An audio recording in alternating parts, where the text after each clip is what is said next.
Pressure কুকারে পোলাও তাও আবার হয় নাকি? আরে না না না, সত্যিই হয়। এখানে আমি গোবিন্দভোগ চাল নিয়েছি। চাল, চিনি এবং জলটা ঠিক করে মেপে রেখে দিয়েছিলাম।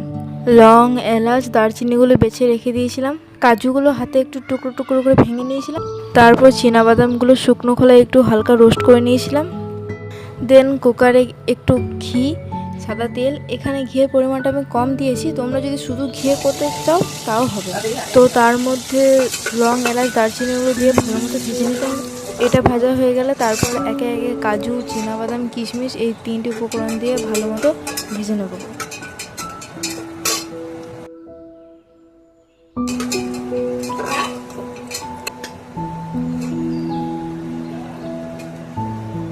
গোবিন্দভোগ চালটা জলে ভালো করে ধুয়ে কুকারে দিয়ে দেবো।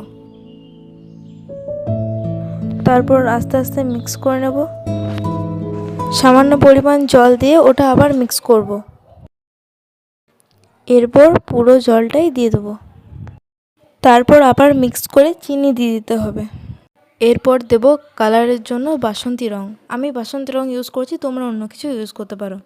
কালারটা দিয়ে দেওয়ার পর ভালো মতো মিক্স করে নেব। তারপর সামান্য পরিমাণ নুন দিয়ে দেবো। এটা ভালো করে মিক্স করে নিয়ে তারপর প্রেসার কুকারের ঢাকাটা বন্ধ করে দেবো। 2 থেকে 3টে সিটি পড়লেই আমাদের পোলাও রেডি।